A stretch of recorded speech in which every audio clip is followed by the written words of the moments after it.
Driver, গাড়ি বের করো। হ্যাঁ ম্যাম। 1 মিনিট। তুমি কে? আসলে ম্যাম আপনার যে ড্রাইভার উনি আমার বাবা, ওনার শরীরটা খারাপ তো ওই জন্য আমি এসেছি। পরেশ আঙ্কেলের শরীর খারাপ? কেমন আছেন এখন উনি? এখন একটু ঠিক আছে ম্যাম, আসলে ঠান্ডা লেগেছে তো কয়েকদিনের মধ্যেই ঠিক হয়ে যাবে। পরেশ আঙ্কেলের যে শরীর খারাপ সেটা আমাকে কল করে বলতে পারতেন, তাহলে আমি একাই চলে যেতাম। শুধু শুধু আপনি কেন আসলেন না? আমরা দুজন একই বয়সী, তুমি আমার নাম ধরে ডাকতে পারো। আমার নাম মেঘা। আচ্ছা ঠিক আছে। চলো এবার যাওয়া যাক। হ্যাঁ আসুন।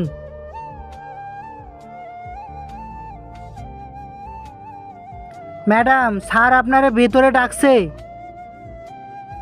মে I come in sir? Yes come in. বসো বসো। What a pleasant surprise.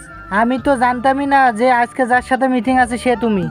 হ্যাঁ, আপনি কিছু মনে করবেন না, কিন্তু আমি কিছু বুঝতে পারছি না যে কিছুক্ষণ আগে আপনি আমার ড্রাইভার হয়ে আসলেন আর এখন এই কোম্পানির বস। আমি তোমাকে বলেছিলাম না আমার বাবা ওখানে কাজ করে, আর বাবার তো আজকে শরীর খারাপ ছিল, বাবা তো কাজে আসতে পারতো না, আর তোমারও ইম্পর্টেন্ট মিটিং ছিল, তাই ভাবলাম আমি বাবার হয়ে চলে যাই। স্যার, আপনি যখন এই কোম্পানির ওনার, তাহলে আপনার বাবা অ্যাজ এ ড্রাইভার কেন কাজ করছেন? তার আগে দেখবো কারা শয়তানকে হারিয়ে আল্লাহকে ভালোবাসে। যারা আল্লাহকে ভালোবাসো ভিডিওতে লাইক করে চ্যানেলটাকে সাবস্ক্রাইব করে দাও। যারা শয়তানকে ভালোবাসো তাদেরকে ভিডিওতে লাইক সাবস্ক্রাইব কিছুই করতে হবে না, কমেন্ট করো আল্লাহু আকবার। আমি জানি না মেঘা তোমার মনের মধ্যে কি চলতেছে, কারণ আমি এই কয়েকদিন আগে এসব কিছু অর্জন করেছি। এর আগে আমাদের অবস্থা অনেক খারাপ ছিল।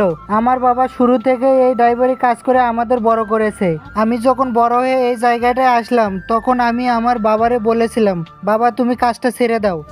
আমার বাবা কাজটারে এতটা সম্মান করে যে কাজটা ছাড়তে চায় না। উনি বলেছেন যতদিন পারবে এই কাজটা করে যাবেন। আর এরপর কি হয় পার্ট 2 দেখতে চাইলে কমেন্ট করুন।